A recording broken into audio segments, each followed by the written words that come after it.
Everyone welcome to my YouTube channel. आज इस video के अंदर हम देखेंगे शिक्षण अधिगम सामग्री के बारे में। ठीक है, तो हम स्टार्ट करते हैं हमारे टॉपिक को। ज्ञानेंद्रिय ही ज्ञान द्वार या खिड़कियां है। ठीक है, महान दा- दार्शनिकों रूसो ने अपनी पुस्तक एमिली में कहा था कि अपने छात्र को मौखिक पाठ मत पढ़ाओ, उसे केवल अनुभव अनुभव से सीखने दो। एक सेकेंड, उसे केवल अनुभव से सीखने दो।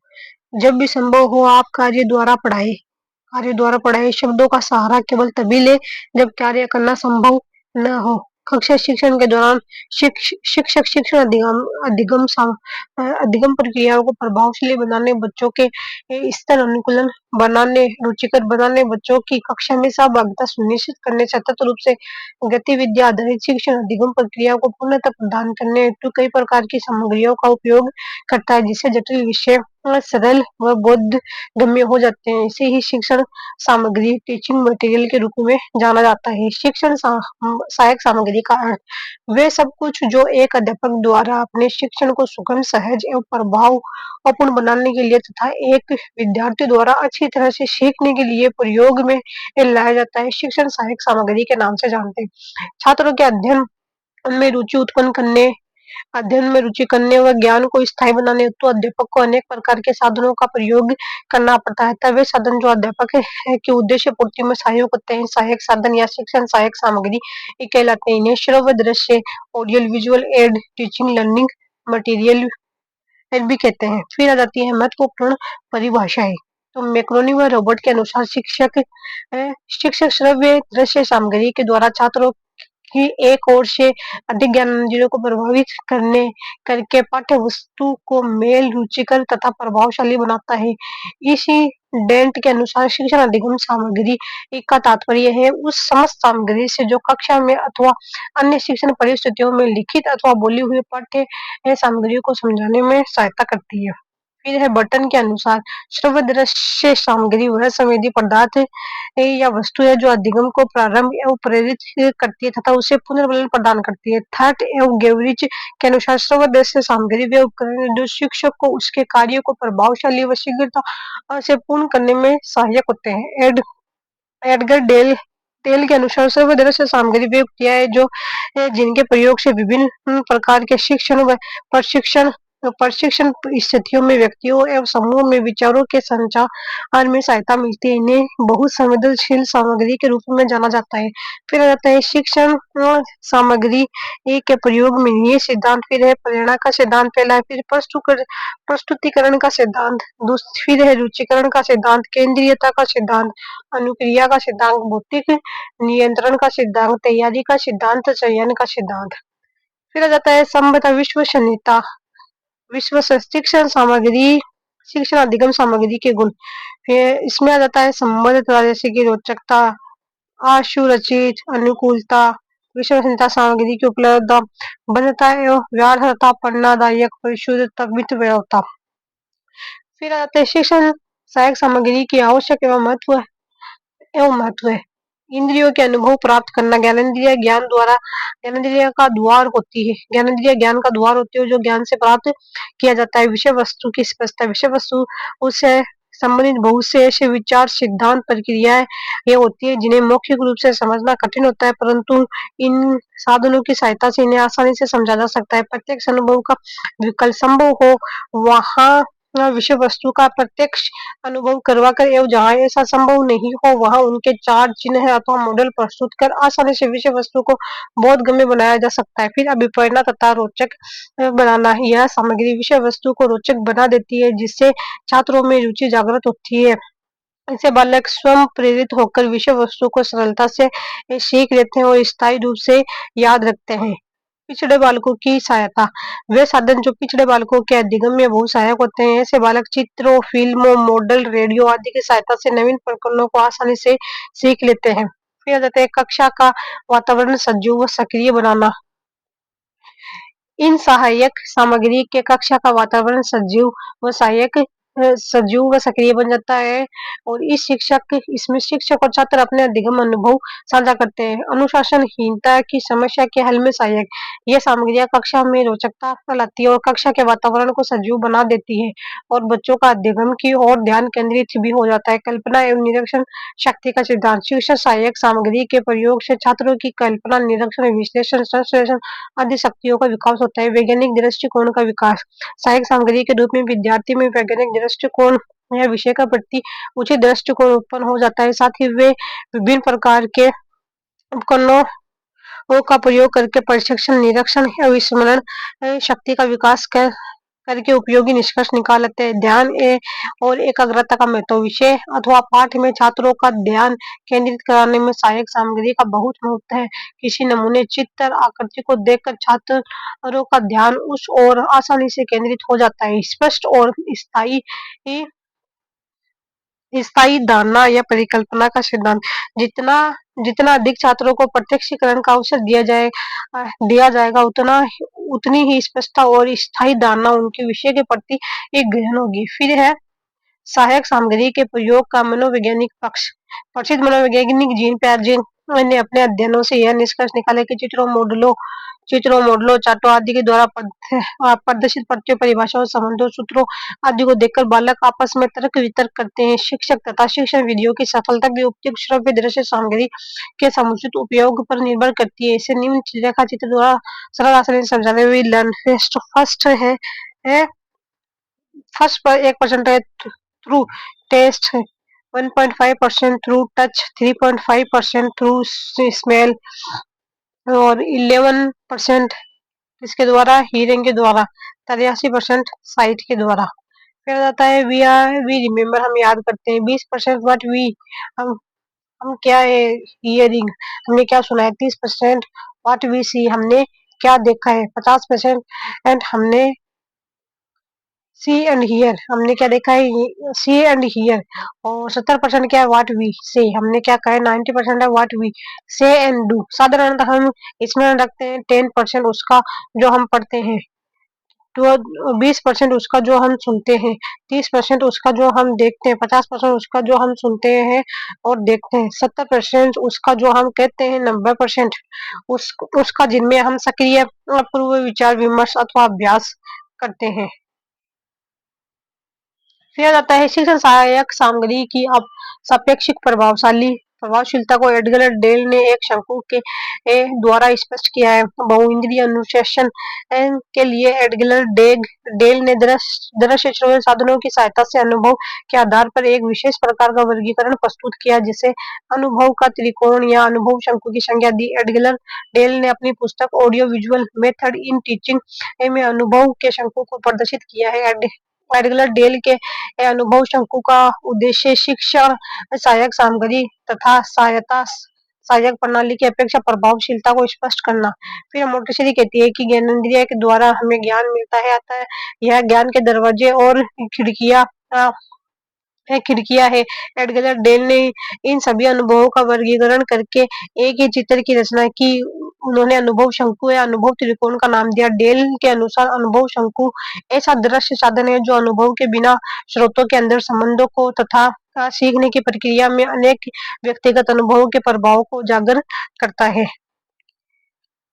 जैसे है एडगर डेल का अनुभव शंकु, वास्तविक प्रत्यक्ष अनुभव, रियल डायरेक्ट एक्सपीरियंस, नियोजित कृत्रिम अनुभव, कंट्राइव्ड एक्सपीरियंस, अभ्यात्मक भागीदारी, ड्रामेटिक पार्टिसिपेशन, प्रदर्शन है, डेमोन्स्ट्रेशन है, भ्रमण है, फील्ड ट्रिप्स है, प्रदर्शित सामग्री है, एग्जिबिट्स है, चलचित्र, मोटिव पिक्चर्स, स्थिर चित्र, स्टिल पिक्चर्स, रेडियो और ब्रॉडकास्ट है, रेडियो प्रसारण, विजुअल सिंबल्स दृश्यात्मक प्रतीक है, वर्बल सिंबल शाब्दिक प्रतीक।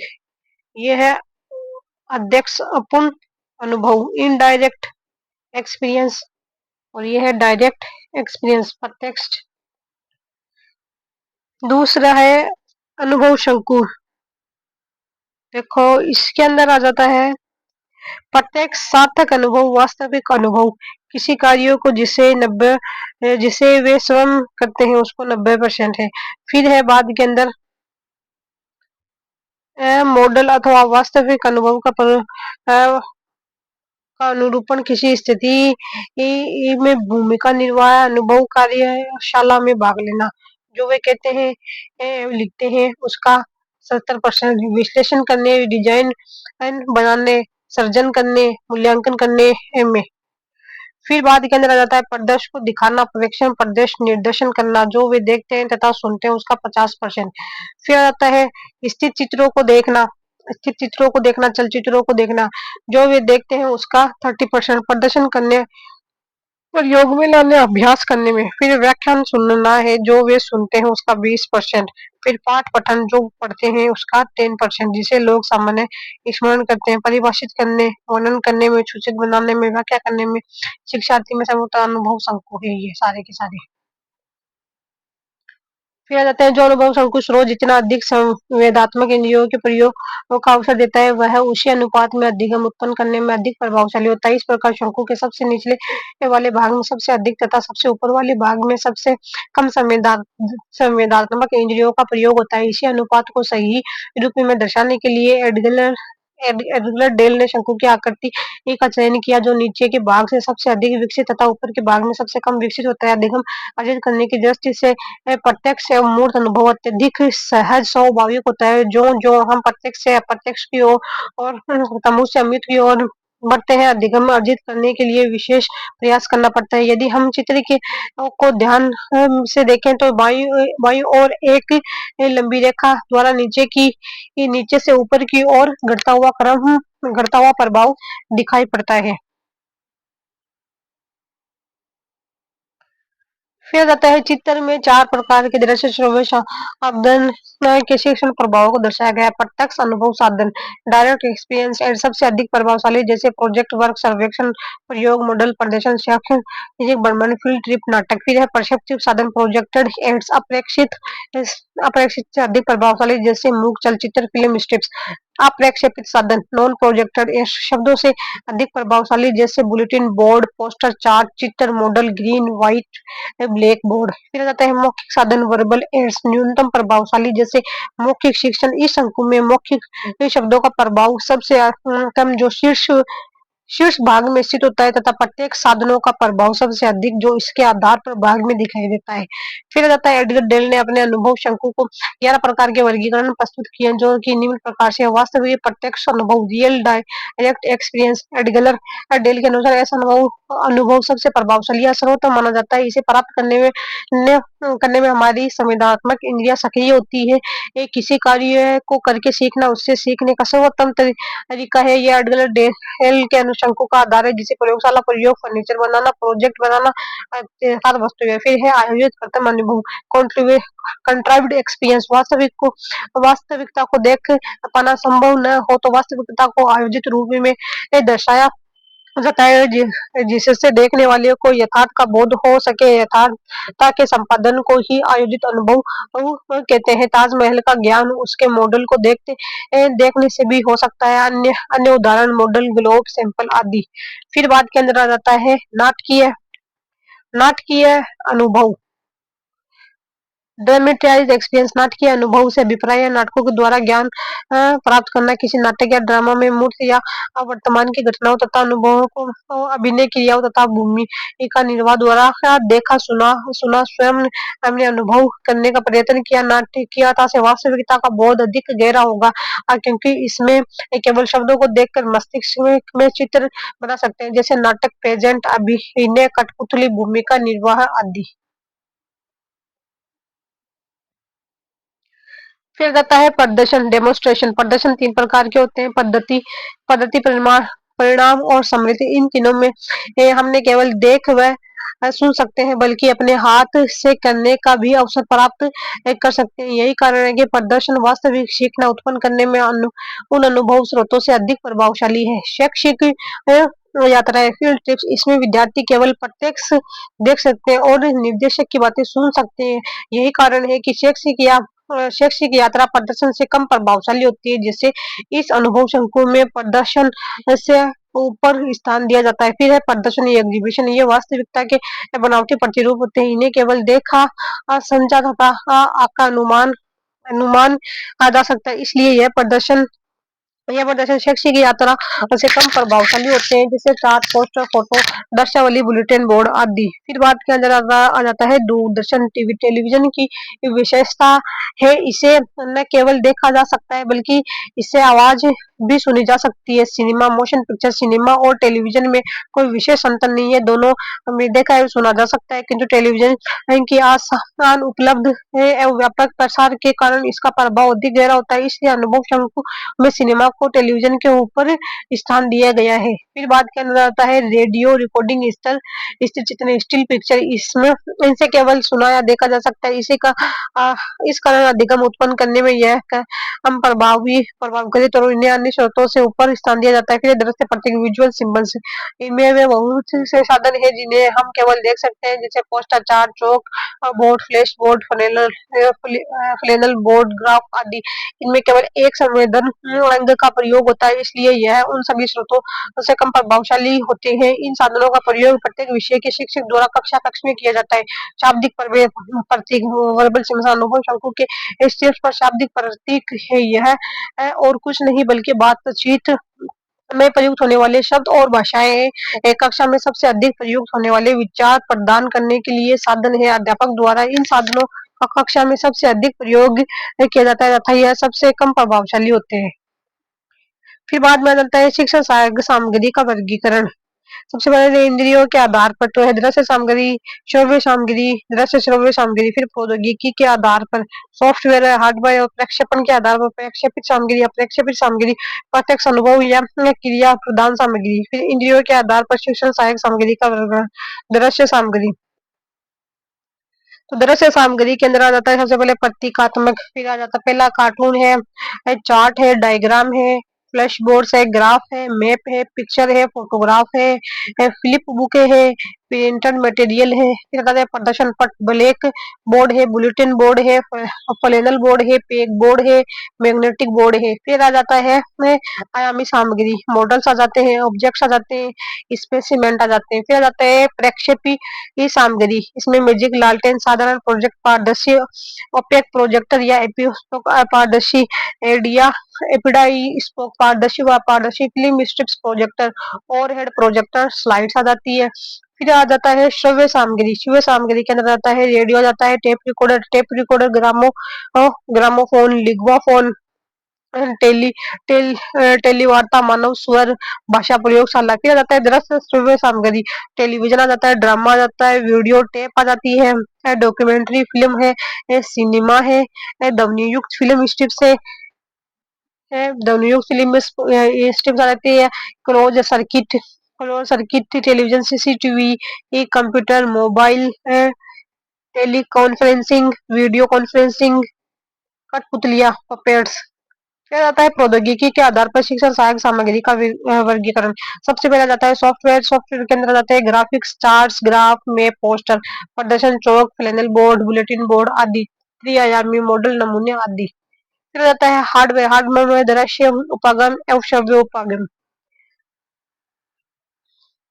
फिर आ जाता है प्रक्षेपण के आधार पर शिक्षण सहायक सामग्री का वर्गीकरण। प्रक्षेपित सामग्री मैजिक, लालटेन, साधारण प्रोजेक्ट, पारदर्शी ओपेक प्रोजेक्टर, एपीस्कोप, पारदर्शी बड़ा स्कोप, पारदर्शी व पारदर्शी film strips projector, overhead projector, slides आती, लो फिल्म। फिर कहते हैं अप्रक्षेपित सामग्री। प्रक्षेपित को छोड़कर बाकी सभी श्रव्य जैसे सामग्री जैसे श्यामपट्ट, बुलेटिन बोर्ड, चुंबकीय बोर्ड, फ्लैनल बोर्ड, सूचना बोर्ड, चार्ट, ग्राफिक्स, डायोरामा, रे रे आलिया पेजेंट मॉडल, रेडियो आदि। फिर जाता है अप्रत्यक्ष अनुभव एवं क्रिया प्रधान सामग्री, close circuit, television, CCTV, computer, सहायक अनुदेशन, सीएआई प्रयोग, प्रदर्शन, प्रोजेक्टर, मेल, उत्सव, संग्रहालय, नाटक, अभिनय, कवि सम्मेलन, कठपुतली, मंच प्रदर्शन, भ्रमण, पर्यटन, सरस्वती यात्राएं, अभिकर्मित अनुदेशन, मुद्रित मुद्रित सामग्री ध्वनि के साथ।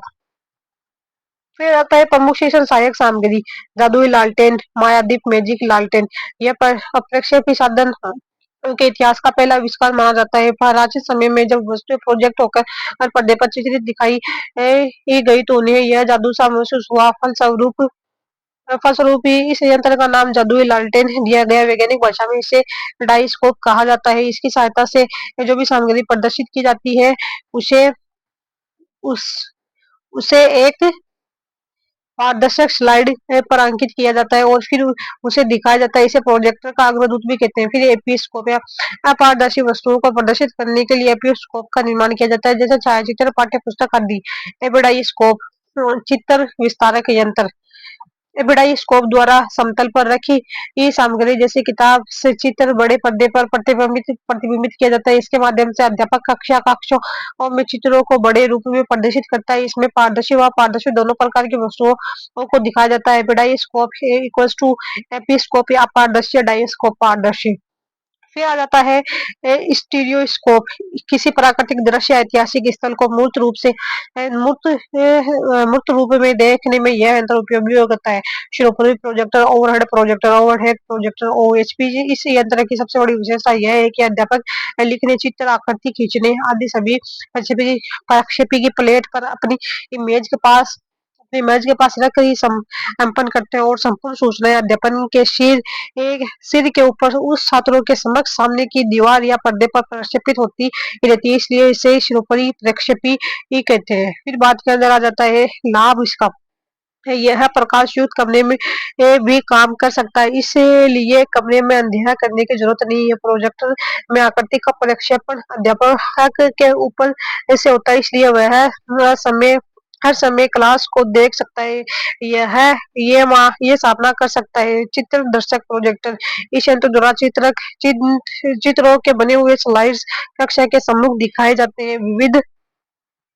विविध दृश्य स्थान क्रिया आदि के स्लाइड्स बने होते हैं और वे बड़े आकार में इस यंत्र की सहायता से कक्षा के सम्मुख दिखाए जाते हैं। फिर बात के अंदर आता है फिल्म स्ट्रिप या चित्र और पट्टी। इसे फिल्म खंड या फिल्म स्ट्रिप्स प्रोजेक्टर भी कहते हैं। जिस यंत्र में फिल्म खंड को प्रक्षेपित किया जाता है उसे फिल्म स्ट्रिप्स प्रोजेक्ट कहते हैं। इसे सेलुलाइड एसीटेट की पट्टी होती है। फिर बाद में आ जाता है चित्र पट्टी में 10 से लेकर 100 चित्र है। 100 चित्र की एक क्रम में 35 mm उनकी फिल्म पर बने रहते हैं। उन्हें प्रक्षेपित में घुमाकर एक-एक चित्र को प्रदर्शित किया जाता है। फिर आ जाता है चलचित्र सिनेमा। चलचित्र की विशेषता उनके सजीव और दृश्यमान चित्रण में है। ये हमारी इंद्रियों को प्रभावित करती है। सिनेमा द्वारा विद्यालयों में विज्ञान के नियमों, सिद्धांतों, परिभाषाओं ज्ञान दिया जा सकता है। चलचित्र के द्वारा वैज्ञानिकों का जीवन परिचय, उनके द्वारा किए गए आविष्कारों के इतिहास की बातों को भी दिखाया जा सकता है। सिनेमा के द्वारा छात्रों को प्रकार, पट्टी, पटरी, माप-तौल तथा अन्य उपकरणों का प्रयोग में लाने की विधि, ग्राफों, पेपरों का प्रयोग तथा आकृतियों के बनाने का ढंग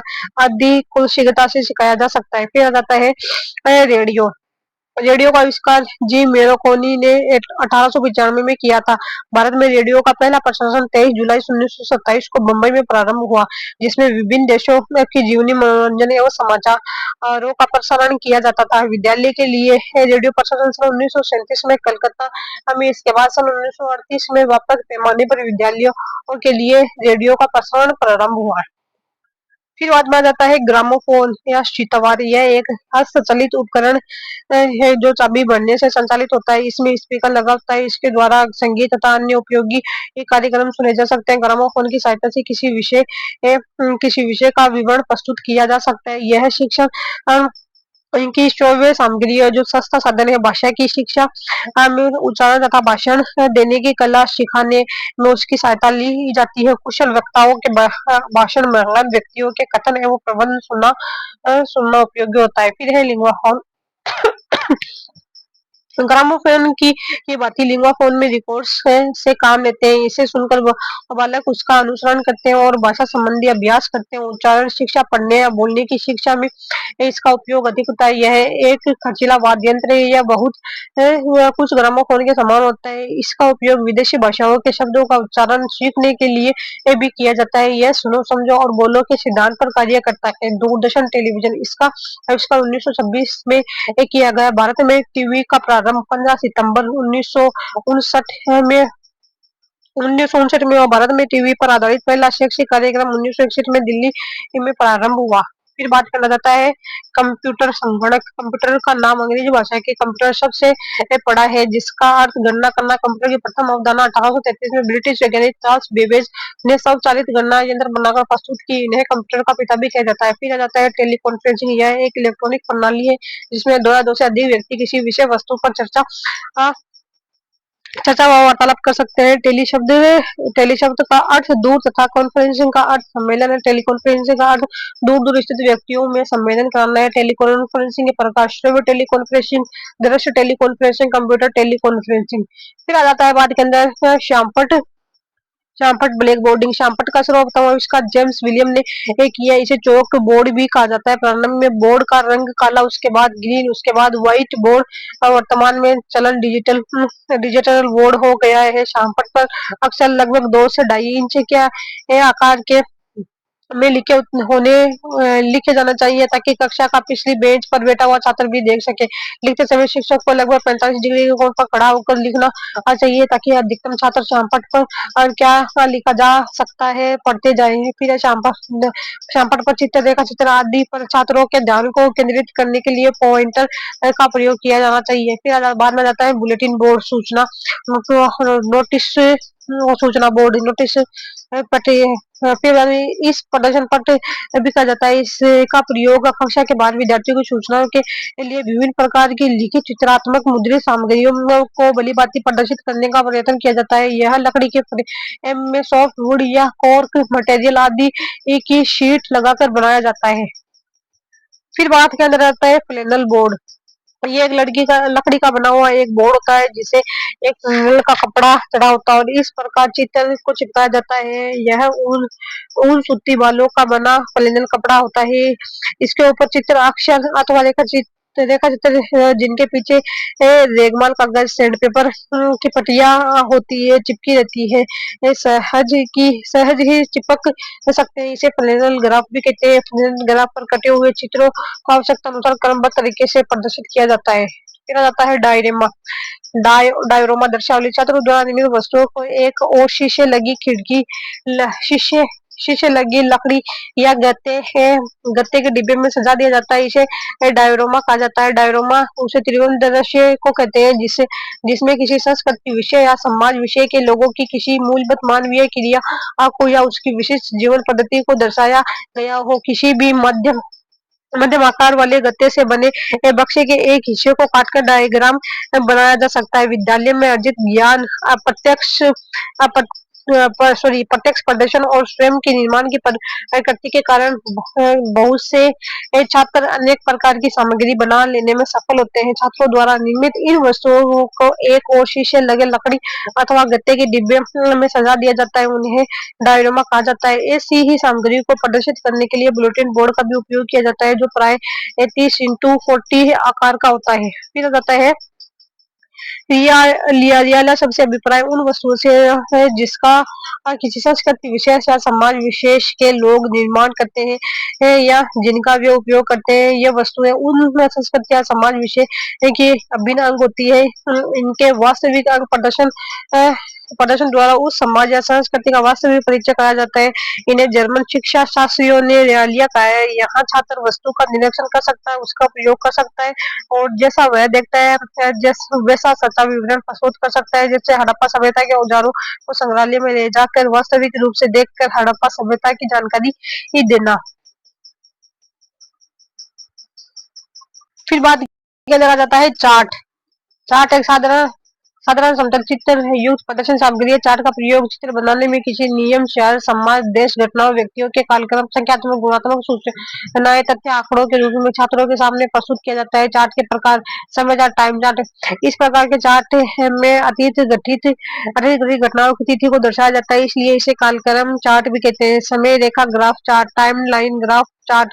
ये एक ऐसा ग्राफ या चार्ट है जिसमें घटनाओं को उनके कालक्रम में दर्शाया जाता है। यह ग्राफ समय अवधि रेंज और शून्य अवधि क्षण वाली दोनों प्रकार की घटनाओं को प्रदर्शित करता है। इसमें घटनाओं एवं तिथियों को एक लंबी क्षैतिज अक्ष पर दर्शाया जाता है। इस प्रकार टाइम लाइन चार्ट घटनाओं के समूहों के बीच संबंधों को देखने और इन घटनाओं की घटित होने का समय की तुलना में करने में मदद करते हैं, जैसे भिन्न राजाओं के काल का अंतर समझना। फिर बाद के अंदर आ जाता है वर्ष क्रम चार्ट। जीनियोलॉजी चार्ट किसी साम्राज्य की अभिवृद्धि एवं विकास, राजवंश तथा इससे इसी प्रकृति के ऐतिहासिक तथ्यों को वर्षक्रम चार्ट से दर्शाया जाता है। फिर आ जाता है विकास चार्ट। यह चार्ट किसी भी जीव के विकास तथा अपतन को दर्शाता है। फिर आ जाता है चित्रार्थ का चार्ट है, पिक्टोरियल चार्ट। इन चार्ट में पढ़ाई जाने वाली विषय वस्तुओं को आलेख, चित्रों, कृतियों, ग्राफ, रेखा, शब्दों के माध्यम से प्रदर्शित करने का प्रयास किया जाता है। कक्षा का प्रशिक्षण के समय सबसे ज्यादा इसी चार्ट का प्रयोग किया जाता है। फिर आ जाता है प्रवाह चार्ट, फ्लो चार्ट। इसमें आयताकार, वर्गाकार अथवा तीर के संकेतों द्वारा संगठनों के आपसी संबंधों को प्रदर्शित किया जाता है। इस प्रकार के चार्ट में किसी भी प्रकार के प्रवाह को प्रदर्शित किया जाता है, जैसे सड़क पर साधनों का प्रवाह, रेल मार्ग पर रेलों का प्रवाह, नदी का प्रवाह आदि। फिर तुलनात्मक चार्ट, कंपेरिजन चार्ट, जहाँ दो से अधिक प्रकार की सामग्री को समझना है, वहाँ खड़ी लकीरों के सहारे उनका प्रयोग किया जाता है तथा या विषय या वस्तु का तुलनात्मक अध्ययन करने के लिए इसी प्रकार के चार्ट बनाए जाते हैं। फिर आ जाता है वर्गीकरण चार्ट, क्लासिफिकेशन चार्ट। इस प्रकार के चार्ट का प्रयोग किसी भी ये प्रकार के तत्व, संगठन, प्रक्रिया आदि का वर्गीकरण प्रदर्शित करने के लिए ये बनाए जाते हैं। फिर है वृक्ष चार्ट, ट्री चार्ट। यह एक स्रोत से शुरू होने वाले विकास, समृद्धि और परिवर्तन का निरूपण होता है, जो आगे जाकर वृक्ष की भांति उनकी इस शाखाओं में बढ़ जाते हैं और वृक्ष इसका उदाहरण है। फिर इशू चार्ट, ये चार्ट किसी विषय विशेष या किसी विशेष समस्या विशेष को अच्छी तरह स्पष्ट करने या उस पर ध्यान देने हेतु बनाए जाते हैं, जैसे वर्षा के पानी की भूमि में जाने से स्रोत, गाइजर तथा पाताल तो और कुओं के निर्माण को स्पष्ट करने हेतु। फिर है तालिका चार्ट, टेबल चार्ट। इन चार्टों में तथ्य एवं सूचनाओं को तालिका के रूप में प्रदर्शित किया जाता है। विद्यालय टाइम टेबल इसका सबसे अच्छा उदाहरण है। फिर है आरेख, ग्राफिक विज्ञान के शिक्षा चित्रात्मक दृश्य सामग्री के रूप में ग्राफों का प्रयोग अधिकतर एकत्रित सूचनाओं, सर्वेक्षण परिणामों और संख्यात्मक या गुणात्मक आंकड़ों आदि को ठीक प्रकार से प्रदर्शित करने के लिए किया जाता है। आरेख या ग्राफ के प्रकार, रेखा ग्राफ, लाइन ग्राफ। ये प्रकार की ग्राफ का निर्माण सरल रेखाओं के माध्यम से आंकड़ों के प्रस्तुतिकरण के लिए किया जाता है। फिर है दंड ग्राफ, बार ग्राफ। इस प्रकार के ग्राफ का निर्माण दंड या छड़ों के प्रयोग द्वारा आंकड़ों को प्रस्तुत करने में किया जाता है। फिर बात किया जाता है चित्रात्मक ग्राफ। जब आंकड़ों का प्रदर्शन या तथ्यों का प्रदर्शन चित्रों के माध्यम से किया जाता है तो उसे चित्रात्मक ग्राफ कहते हैं। फिर आ जाता है वृत्त ग्राफ। वृत्त खंडों के माध्यम से आंकड़ों का प्रस्तुतिकरण करना है। फिर आ जाता है मानचित्र में किसी भी मापनी में लघुकृत हुए आयामों के आधार पर संपूर्ण पृथ्वी या उसके किसी भाग का समतल पृष्ठ पर संभावित मापनी द्वारा चयनित संख्यात्मक तथा असामान्य प्रदर्शन मानचित्र कहलाते हैं। बिना मापनी के खींची गई रेखा और तरह बहुभुज को मानचित्र नहीं मानकर रेखा चित्र कहा जाता है। मानचित्र बनाने की कला मानचित्र कला कार्टोग्राफ कहलाती है। विश्व में सबसे पुराना मानचित्र मेसोपोटामिया में पाया गया था, जो कि चिकनी मिट्टी की टिकिया से बना है और 250 ईसा पूर्व बना है। आधुनिक मानचित्र कला की नींव अरब एवं यूनान के भूगोलविद द्वारा रखी गई है। फिर बात किया जाता है मानचित्र बनाने की अनिवार्यता है।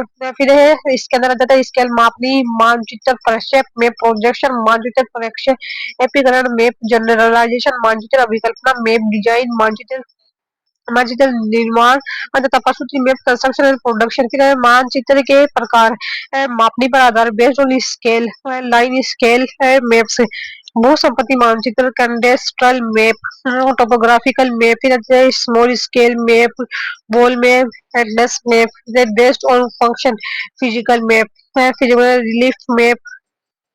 फिजिकल मैप में फंसा जाता है relief map, second geological map, third climatic, fourth है सोइल मैप और फिर आता है सांस्कृतिक कल्चरल मैप है, पॉलिटिकल मैप है, पॉपुलेशन मैप है, इकोनॉमिकल मैप है, ट्रांसपोर्टेशन मैप है। फिर बात देखा जाता है मापनी पर आधारित बेस्ड ऑन स्केल, बृहत बृहत मापनी मानचित्र, लार्ज स्केल क्या है, भू संपत्ति मानचित्र, कैडेस्ट्रल मैप। इसमें प्रत्येक भू संपत्ति अथवा भूखंड को अलग अलग दर्शाया जाता है, जैसे गाँव के मानचित्र, किसी कॉलोनी के मानचित्र आदि। गाँव का भू संपत्ति मानचित्र 1.4000 की मापनी तथा नगरों का मानचित्र 1.2000 पर बनाए जाते हैं। फिर स्थानीयकृत मानचित्र, टोपोग्राफिकल मैप। इन मानचित्रों में विभिन्न स्थानीयकृत लक्षणों को दर्शाया जाता है, जैसे आकृति, प्रवाह, कृषि भूमि, वन, बस्ती, परिवहन के साधन, स्कूलों की स्थिति, डाकघरों तथा अन्य सेवाओं या सुविधाओं का दर्शाने के लिए इन मानचित्रों को 1.2 लाख, 1:50,000 तथा 1:25,000 पर दर्शाया जाता है। लघु मान लघुमान मानचित्र, स्मॉल स्केल मैप, भित्ति मानचित्र, वॉल मैप। यह मानचित्र सामान्य बड़े आकार के कागजों या प्लास्टिक पर बनाया जाता है, जिसका उपयोग कक्षा वक्र कक्ष के लिए ये होता है। इसकी मापनी स्थलाकृतिक मानचित्र से छोटी, परंतु एटलस से बड़ी होती है। एटलस मानचित्र, एटलस मैप, एटलस मानचित्र, लघुमान मानचित्र, इनमें बड़े आकार वाले क्षेत्रों को प्रदर्शित किया जाता है, जैसे विश्व महाद्वीप या किसी देश का मानचित्र। फिर प्रक्रिया आधारित देश और फंक्शन भौतिक मानचित्र, फिजिकल मैप, ऊंचावन, मृदा अपवाह, जलवायु आदि को दर्शाते हैं। ऊंचावन मानचित्र, रिलीफ मैप, ऊंचावन मानचित्र में पर्वतों पर पठारों, अपवाह तंत्र आदि जैसे समय कलाकृतियों को प्रदर्शित किया जाता है। भूगर्भीय मानचित्र, जियोलॉजिकल मैप, ये मानचित्र भूगर्भीय संरचनाओं, शेल प्रकारों आदि को दर्शाते हैं। जलवायु मानचित्र, क्लाइमेटिक मैप, ये मानचित्र किसी क्षेत्र की जलवायु क्षेत्रों को दर्शाते हैं। इसके अतिरिक्त इन मानचित्रों के द्वारा तापमान, वर्षा, मेघ, सापेक्ष आर्द्रता, वायु की दिशा एवं गति तथा मौसम के दूसरे तत्वों के वितरण को दर्शाया जाता है। फिर जाता है सोइल मैप, मृदा मानचित्र विभिन्न प्रकार की मृदाओं के वितरण तथा उनके गुणों को दर्शाते हैं। फिर होता है सांस्कृतिक मानचित्र, कल्चरल मैप, मानव निर्मित लक्षणों को दर्शाते हैं, जैसे जनसंख्या, साक्षरता, धर्म, भाषा, बोली, सेवाएं, व्यवसाय आदि। राजनीतिक मानचित्र, पॉलिटिकल मैप, ये मानचित्र किसी क्षेत्र के प्रशासनिक विभाजन जैसे राज्य या जिलों को दर्शाते हैं। जनसंख्या मानचित्र, पॉपुलेशन मैप, जनसंख्या के वितरण, घनत्व, वर्ग, आयु, लिंग को दर्शाते हैं। आर्थिक मानचित्र, इकोनॉमिकल मैप, यह मानव के आर्थिक क्रियाकलापों को दर्शाते हैं, जैसे उद्योग, व्यवसाय, कृषि, फसल, बाजार आदि। क्या जाता है परिवहन मानचित्र, ट्रांसपोर्टेशन में परिवहन मार्गों या स्थलों को प्रदर्शित किया जाता है, जैसे सड़क मार्ग, रेल मार्ग, हवाई मार्ग, समुद्री मार्ग है। इनसे संबंधित स्थल ग्लोब, ग्लोब कहा जाता है। ग्लोब एक प्रकार से पृथ्वी के वास्तविक स्वरूप को प्रदर्शित वाले ऐसे मॉडल या प्रतिरूप है, जिनसे यह पता चलता है कि पृथ्वी का आकार नारंगी के समान गोल या जियोइड, ये 3D या त्रिविमीय चित्र है। ये ग्लोब शब्द लैटिन शब्द ग्लोबस से आया है, जिसका शाब्दिक अर्थ गोला या ग्लोब के एक प्रकार भौतिक एवं राजनीतिक ग्लोब, खाका ग्लोब आदि है। पोस्टरों में वस्तुओं, व्यक्तियों के स्थानों या घटनाओं से संबंधित ऐसी चित्रात्मक अभिव्यक्ति होती है, जो किसी भी विशेष संदेश या अपील को समाज या अपने दर्शकों के सामने बड़े ही प्रभावपूर्ण ढंग से रखने की क्षमता रखती है। वर्तमान समय में विज्ञापन के लिए प्रयोग किए जाते हैं। ये बड़े आकर्षक और भावाभिव्यक्ति की पूर्ण क्षमता रखने वाले होते हैं। इनके द्वारा कक्षा को उत्प्रेरित करने में सुविधा मिलती है और सीखने का वातावरण बनाया जा सकता है। फिर होता है चित्र, पिक्चर्स, चित्र, चित्र को सही ढंग से पढ़ाने का अर्थ उसे उसे सही निष्कर्ष निकाल सकना और भिन्न भिन्न व्याख्याएं कर सकना। चित्र इसमें स्थित चित्र के दो प्रकारों से वर्गीकृत किया जा सकता है। एक ऐसे जिन्हें बिना पर्दे के प्रयोग में लाया जा सके तथा यथा फोटोग्राफ, पत्र पत्रिका में प्रकाशित चित्र, चित्रकला नियमित बाजार में प्राप्य चित्र, और दूसरे में जिनके लिए पर्दे की आवश्यकता पड़ती है तथा फोटो स्लाइड्स व फिल्म पट्टी। फिर आता है व्यंग चित्र। व्यंग चित्र ऐसी सामग्री जो व्यंग के माध्यम से जीवन की कठोर वास्तविकता और समस्याओं तथा उसके हल को प्रभावशाली तरीके से सामने रखने में सक्षम होती है। इनके प्रयोग में लाना अत्यधिक खर्चीला भी नहीं होता है, क्योंकि यह आसानी से पत्र पत्रिकाओं में हमें प्राप्त हो सकता है। जैसे मॉकअप, दिखावटी मॉडल, मॉकअप ये किसी डिजाइन या उपकरण की छोटी या उसी आकार का मॉडल जो उसे उपकरण को प्रदर्शित करने, स्टेशन करवाने, डिजाइन को अपग्रेड करने, प्रमोशन करने के काम आता है। मॉकअप कहलाता है। को प्रोटोटाइप का भी हो सकता है, जिससे उस उपकरण के कार्य प्रणाली के किसी कार्यों को जांचा जा सकता है। फिर यह अनुकृति या प्रतिमान मॉडल, ये किसी वस्तु को जो नकल को अनुकृति कहा जाता है।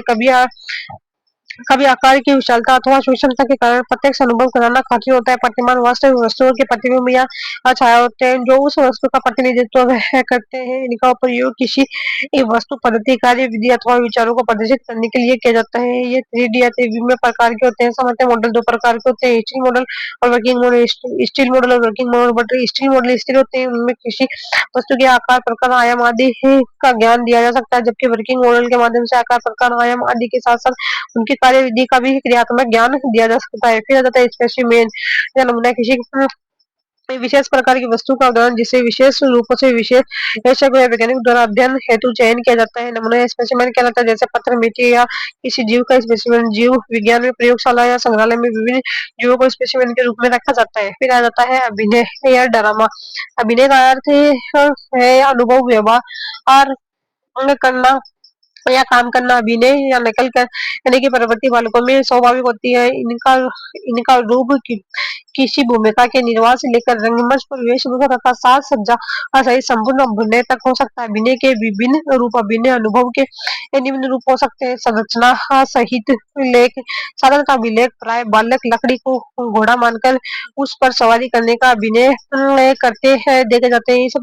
इस प्रकार बाद में ये दूसरों के साथ अभिनय करना सीख जाते हैं। अभिनय नाटक साज सज्जा तथा ध्वनि व प्रकाश की व्यवस्था के अनुसार कई पात्रों द्वारा रंगमंच पर उपस्थित किया जाता है। उसका प्रयोग पात्र तथा संस्कृति के प्रदर्शन के लिए किया जा सकता है। ऊंची कक्षाओं के छात्र स्वयं भी नाटक लिख सकते हैं। पेजेंट सामान्य रूप से वेशभूषा युक्त पृष्ठभूमि में उपस्थित किए गए दृश्य तमाशा कहलाते हैं। तमाशा किसी घटना अथवा ऐतिहासिक काल का विस्तृत तथा रंगीन और विशिष्ट प्रदर्शन होता है। इसमें दर्शकों के समक्ष अलग अलग दृश्य प्रस्तुत किए जाते हैं। फिर रहे मुख्य अभिनय और झांकी। मुख्य अभिनय में पात्र मौन रहते हैं, उनके अंग संचालन ही भाव अभिव्यक्ति के लिए उपयुक्त होते हैं। झांकी ये फ्रांसीसी शब्द टैब्लियू से लिया गया है, जिसका अर्थ है चित्र। झांकी से चित्र सदृश प्रदर्शन रहता है। इसमें अभिनेता न तो बोलते हैं और न ही कोई प्रकार व्यापार ही करते हैं। दिल्ली में प्रतिवर्ष गणतंत्र दिवस पर ऐसी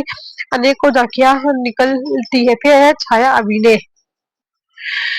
इसमें किसी सफेद पर्दे पर पीछे से प्रकाश डालकर छाया द्वारा अंग संचालन गति आदि से भावों का प्रदर्शन किया जाता है। फिर है कथानक। अन्य व्यक्ति बोलता रहता है। ये छाया नाटक साधारण भी हो सकता है और साज सज्जा के द्वारा इनका रूप बड़ा प्रभाव प्रभावत्मक भी बनाया जा सकता है। इसमें स्लाइड द्वारा पृष्ठभूमि उपस्थित किया जा सकता है। मनोवैज्ञानिक अभिनय साइको ड्रामा इस प्रकार के अभिनय में व्यक्ति के व्यक्तिगत संबंधों अथवा अंतर्द्वंदों को प्रदर्शन रहता है। समाज अभिनय सोशियो ड्रामा इस प्रकार के अभिनय में सामाजिक संबंधों को व्यक्त करने वाली समस्याओं का किसी पूर्व तैयारी अथवा पूर्वाभास रिहर्सल के प्रदर्शन किया जाता है। भूमिका भूमिका निर्वाह या रोल प्लेइंग इस प्रकार के अभिनय में पात्र किसी विशेष परिस्थितियों को संवेदनात्मक ढंग से प्रस्तुत करने का प्रयत्न करते हैं। प्राय छात्रों के सामने समस्यात्मक परिस्थिति उत्पन्न करी जाती है और पात्र अपनी विकल्प परिस्थिति में समाधान का प्रदर्शन करता है। समाधान का प्रदर्शन बारी बारी से कई छात्र रखते हैं और अंत में के अन्य छात्र निष्कर्ष का मूल्यांकन करते हैं। कठपुतली पपेट्स यह सर्व जैसे सामग्री है जिसके सारे बहुत से तथ्यों को आसानी से व्यक्त किया जा सकता है। इनके प्रदर्शन में वातावरण का भाव रहने में मुख्य प्रसंग को ही प्राथमिकता देती है। अमेरिका में इस कला को उन्नत और विकसित करने के उद्देश्य से 1937 में द पपेट्स ऑफ अमेरिका नामक संस्था की स्थापना की गई। इस प्रकार का कार्य भारतवर्ष में कोलकाता मंडल उदयपुर द्वारा किया जा रहा है। कठपुतली के प्रकार कठपुतली को उनके संचालन के तरीकों के आधार पर मुख्य रूप से 4 प्रकारों में वर्गीकृत किया जाता है। धागों की कठपुतली स्ट्रिंग पपेट्स इसे धागे या रस्सियों की मदद से संचालित किया जाता है। भारत में राजस्थान की कई कठपुतलियां इस श्रेणी का प्रचुर उदाहरण है। धागों को खींचकर पुतलियों के अंगों को हिलाया जाता है। किया जाता है छड़ की कठपुतलियां रोड पपेट्स ये लकड़ी या धातु की छड़ों से चलाया जाता है। पश्चिम बंगाल की ये पुतुल नाच इस श्रेणी का एक उदाहरण है। छड़ पुतलियां को अधिक नियंत्रण देती है। फिर है हाथ की कठपुतली हैंड पपेट्स इन्हें सीधे हाथों से संचालित किया जाता है। इसे ग्लव्स पपेट्स भी कहा जाता है। उत्तर प्रदेश और उड़ीसा में यह लोकप्रिय है। फिर आता है छाया कठपुतली शेडो पपेट्स पतले पतले चमड़े से बनी पुतलियां होती है जो इनके पीछे से रोशनी के माध्यम से छाया छाया बनाकर चलाई जाती है। दक्षिण भारत में तोल्लू बॉम्बलाटा इसी इसका प्रमुख उदाहरण है। यथार्थ वस्तु रियल ऑब्जेक्ट्स शिक्षा के क्षेत्र में प्रत्यक्ष वस्तु ये बहुत महत्वपूर्ण है। इसमें छात्र प्रत्यक्षीकरण के आधार पर प्रत्यक्ष अनुभव करता है। मेढक चूहा पौधे बीज पुष्प पत्ती आदि जैसी वस्तुएं कक्षा को प्रत्यक्ष रूप में दिखाई जा सकती है। प्रत्यक्ष रूप से चीजें चीजें दिखाने की क्रिया को अधिक स्वाभाविक बनाने के लिए विभिन्न स्थानों पर पर्यटन भी छात्रों को कराया जा सकता है। फिर है आशुरचित उपकरण यह तात्कालिक उपकरण भी कहते हैं जिनका निर्माण शिक्षण के दौरान ही किया जाता है। इनके निर्माण में कम व्यय वाली सामग्री का उपयोग किया जाता है। विज्ञान शिक्षण में इनका सर्वाधिक महत्व है। भाषा प्रयोगशाला एक विशेष कक्ष होता है जो विविध दृश्य श्रव्य तथा दृश्य श्रव्य उपकरणों से युक्त होते हैं। भाषा प्रयोगशाला एक समान कक्षा का पूरक है जहाँ से छात्र सामान्य कक्षा के अध्ययन के अतिरिक्त समय में टिफिन पाठों का श्रवण करते हुए अनुकरण आदि के द्वारा भाषा को व्यवहार के स्तर पर सीखते हैं। भाषा प्रयोगशाला की विशेषताएं या गुण। भाषा प्रयोगशाला के पाठ अपन में पूर्ण तथा समाश्रित होते हैं। शिक्षक की भूमिका परोक्ष हो जाती है, तो शिक्षार्थी व शिक्षक के उसकी उदासीनता आदि का कोई मनोवैज्ञानिक प्रभाव नहीं पड़ता। अन्य छात्रों के अध्ययन में बिना बाधा डालते हुए धीमी गति वाली शिक्षार्थी जो है स्व गति से आसान अभ्यास करना संभव है। शिक्षण की प्रक्रिया मुख्यतः अभ्यास उन्मुख रहती है जिसमें शिक्षार्थी को भाषा व्यवहार के अभ्यास के लिए अधिक इच्छानुसार अवसर मिलता है। इनसे उपयुक्त वातावरण निर्माण संभव हो पाता है। भाषा प्रयोगशाला के प्रकार। पठ्य विषय की प्रयोगशाला ए प्रकार या श्रव्य प्रणाली। द्वितीय प्रकार स्तर की प्रयोगशाला डबल ए प्रकार या श्रव्य सक्रिय सामग्री। तृतीय स्तर की प्रयोगशाला ए प्रकार या श्रव्य सक्रिय तुलनात्मक प्रणाली। चतुर्थ स्तर की प्रयोगशाला ए डबल सी प्रकार या श्रव्य सक्रिय तुलनात्मक नियंत्रित प्रणाली। पंचम स्तर की प्रयोगशाला एएसीआई प्रकार या श्रव्य सक्रिय कंप्यूटर आधारित अंतःक्रिया प्रणाली। फिर बाद के अंदर आ जाता है गणित विज्ञान प्रयोगशाला।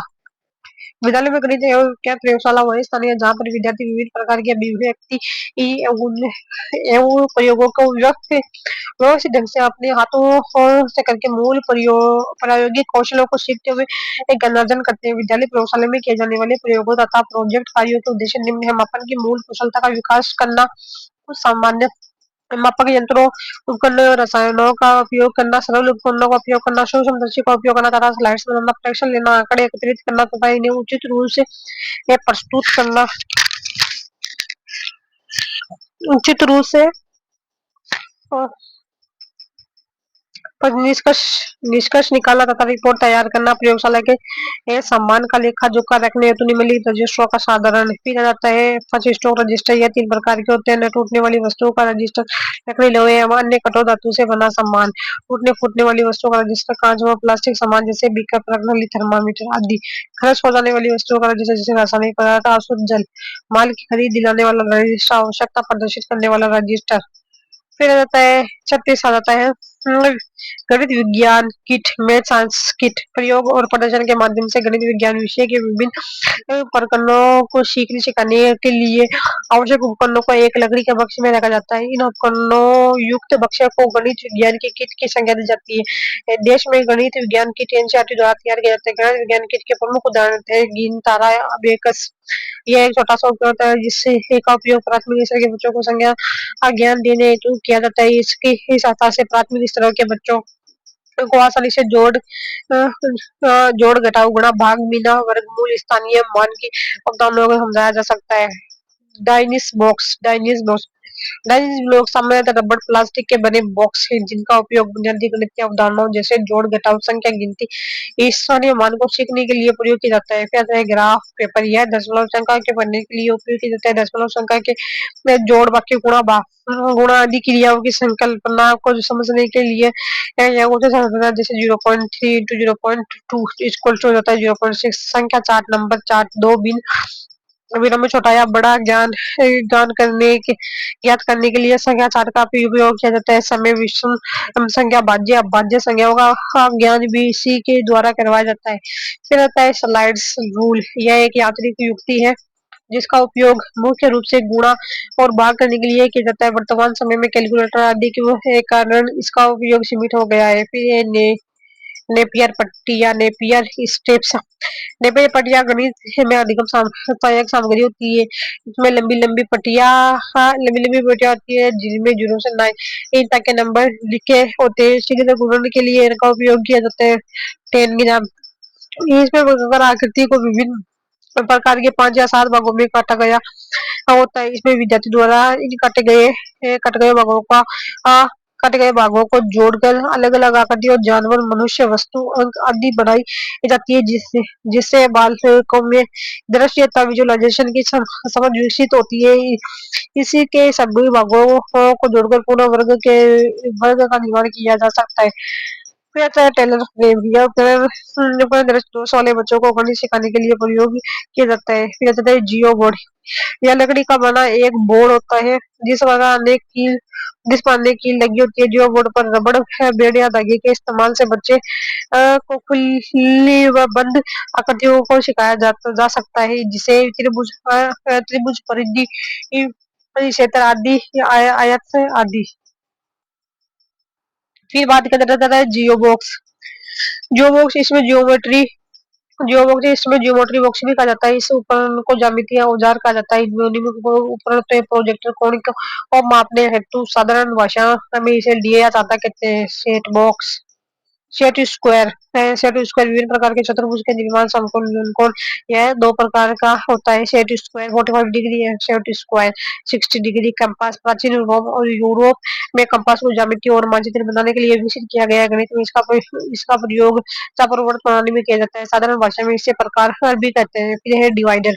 यह कंपास की तरह होता है जो कि वी आकार का होता है, लेकिन इसमें पेंसिल की जगह दोनों तरफ सुइयां होती है। फिर है जियोब्रा। यह गणित संबंधी अध्ययन हेतु एक मुख्य वेबसाइट सॉफ्टवेयर किसी रेखा या लंबे खींचने समांतर रेखा खींचने आदि के लिए होता है। फिर है सेक्सटेंट।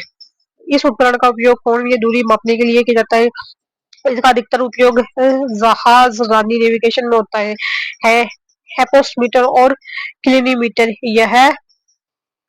यह एक संयुक्त उपकरण है जिसका उपयोग उंजन कोण, एंगल ऑफ इवोल्यूशन और एंगल ऑफ डिप्रेशन निकालने में किया जाता है। फिर है प्रोपोर्शनल डिवाइडर। इस यंत्र का उपयोग विभिन्न आकृतियां, रेखाचित्र आदि को बड़ा व छोटा करने के लिए किया जाता है। फिर पाठ्यसागमी एक क्रिया पाठ्यसागमी क्रिया को शैक्षिक क्रियाकलापों भी शैक्षिक क्रियाकलाप भी कहते हैं। पाठ्यसागमी क्रिया से तात्पर्य उन क्रियाओं से जो पाठ्यक्रम के साथ साथ कराई जाती है। यदि क्रियाओं का उतना ही महत्व है जितना कि कक्षा कक्षा में पढ़ाई जाने वाली पाठ्य वस्तु का होता है। कुछ पाठ्यसागमी एक क्रिया नियम है। शैक्षिक भ्रमण या परिवर्तन। शैक्षिक भ्रमण एक ऐसी गति विधि जिसमें विद्यार्थी द्वारा विद्यालय की चारदीवारी के बाहर जाकर अपने सांस्कृतिक तथा प्राकृतिक पर्यावरण का प्रत्यक्ष अवलोकन कर ज्ञान प्राप्त किया जाता है। डेल ने अपनी पुस्तक audio visual methods in teaching in में अनुभव शंकु द्वारा बताया कि शिक्षण में ऐसी सामग्री का प्रयोग अधिक से सफल रहता है जिसमें दृश्य और श्रव्य दोनों गुण होते हैं, जैसे चलचित्र, दूरदर्शन, अभिनय। शैक्षिक भ्रमण रहता है। शैक्षिक भ्रमण के उद्देश्य 2005 में स्कूल परिसर से बाहर स्थित ऐसे स्थलों को पाठ्यक्रम में महत्वपूर्ण स्थान दिया गया है। इसके अनुसार कक्षा की गतिविधियों को केवल पाठ्य पुस्तकों तक सीमित करने से बच्चों की रुचियां और उनके सामर्थ्य के विकास में बाधा उत्पन्न होती है। फिर विज्ञान संग्रहालय से तात्पर्य विद्यालय के उस स्थान से जहाँ बाह्य जगत से एकत्रित की गई अथवा विद्यार्थी द्वारा स्वयं निर्धारित वस्तुओं अथवा नमूनों को वैज्ञानिक ढंग से रखकर उनका इस तरह प्रदर्शन किया जाता है कि ताकि विद्यार्थी भली-भांति निरीक्षण करके उनसे संबंधित ज्ञान ग्रहण कर सकते हैं। फिर आता है लाभ। छात्रों को अपने प्राकृतिक और सामाजिक परिवेश से परिचित कराने में सहायक। ज्ञान से संबंधित सामग्री की विद्यालय में उपलब्ध होने के कारण जब भी आवश्यकता हो तब देखकर उनका प्रत्यक्ष अनुभव और उनका ज्ञान प्राप्त करने में आसानी। विज्ञान अध्ययन में रुचि जागृत करने के साथ साथ वैज्ञानिक दृष्टिकोण उत्पन्न करने में सहायक। बच्चों की सघन प्रवृत्ति, निरीक्षण शक्ति और जिज्ञासा के विकास में सहायक। फिर बात किया जाता है इसमें इससे छात्रों में वस्तुओं को वैज्ञानिक ढंग से सुरक्षित रखने वो प्रयोग में लेने की आदत विकसित होती है। विज्ञान क्लब विद्यालयों में छात्रों द्वारा विज्ञान से जो देखने को चलाई जाने वाली समितियां है जिनमें छात्रों को अपनी रुचि अनुसार स्वतंत्रता पूर्वक कार्य करने हेतु अनौपचारिक रूप से सीखने का अवसर मिलता है। विज्ञान क्लब दो प्रमुख सिद्धांत करके सीखना, जीवन से सीखना। विज्ञान क्लब दो प्रकार के होते हैं। सामान्य विज्ञान क्लब इनका अधिकतर विषद होता है जिसमें सामान्य ज्ञान देने के कारण अधिकांश विद्यार्थियों की अभिरुचियों को पोषण मिलता है। विद्यालयों के लिए इसी प्रकार के क्लब अधिक उपयोगी होते हैं। विशेष रुचि तथा ज्ञान संबंधी क्लब ये विशेष रुचि तथा अध्ययन की आवश्यकता की पूर्ति करते हैं, जैसे रसायन club, radio club, photograph club आदि। विज्ञान क्लब के उद्देश्य विज्ञान दृष्टिकोण का विकास करना तथा छात्रों को वैज्ञानिक विधि से कार्य करने की आदत डालना, विज्ञान में रुचि जागृत उत्साह करना तथा इससे संबंधित कार्यों को प्रेरित करना। फिर विज्ञान क्लब का संरचनात्मक संगठन। फिर संरक्षण पैटर्न। विद्यालय का प्राचार्य, अध्यक्ष, प्रवर्तक, प्रेसिडेंट, स्पॉन्सर, प्रभारी विज्ञान अध्यक्ष, एक से अधिक अध्यापक होने पर सब ऐसे अनुभव विज्ञान अध्यापक, संरक्षक एवं उपाध्यक्ष प्रवर्तक की उपस्थिति में विद्यालय द्वारा अपने में से निम्न पदों निम्न पदों हेतु विद्यार्थियों को चुना गया। प्रधान उपाध्यक्ष, सचिव, सचिव सहायक, संयुक्त सचिव, कोषाध्यक्ष, प्रचार अधिकारी और कक्षा प्रतिनिधि। विज्ञान मेला की उपलब्धियां कार्यक्रम को प्रस्तुत करने का एक अच्छा माध्यम है। विज्ञान मेलों में विज्ञान प्रदर्शनी, मॉडल, चित्र, उपकरण, खिलौने, विभिन्न प्रोजेक्ट, दैनिक जीवन आदि की वस्तुओं आदि का महत्वपूर्ण विषय पर वाद विवाद, प्रतियोगिता, अनुभव, अभिव्यक्तियों के व्याख्यान, विभिन्न प्रतियोगिता का सामूहिक विचार गोष्ठी का आयोजन आदि विज्ञान से संबंधित कार्य किए जाते हैं। विद्यालय स्तर पर विज्ञान मेले क्लब द्वारा, राज्य स्तर पर सीईआरटी द्वारा तथा राष्ट्रीय स्तर पर एनसीईआरटी द्वारा आयोजित किए जाते हैं। विज्ञान मेलों का आयोजन करने को उद्देश्य राष्ट्रीय शैक्षिक अनुसंधान एवं प्रशिक्षण परिषद के अनुसार विज्ञान मेलों का आयोजन करने के उद्देश्य होने चाहिए। अपने विचारों को कार्य रूप में परिणित करने है के लिए विद्यार्थियों को उपयुक्त अवसर और प्रोत्साहन देना तथा कक्षा में की जाने वाली पढ़ाई को रचनात्मक मोड़ दे सकना। विद्यार्थियों को अपने साथियों के कार्य तथा उनकी उपलब्धियों को देख के अवसर देकर उन्हें स्वयं काम के लिए प्रोत्साहित करना। भाग में लेने वाले विद्यार्थियों का विज्ञान संबंधी कार्यों के प्रति आकर्षण उत्पन्न कर उन्हें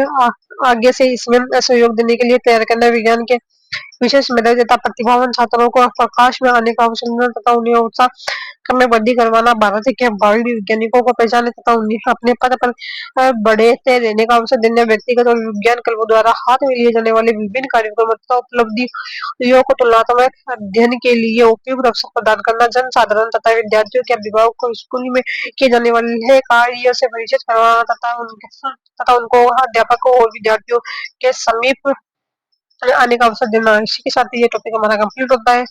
आगे का हम नेक्स्ट वीडियो नेक्स्ट में देखेंगे। तब तक के लिए बाय बाय, टेक केयर।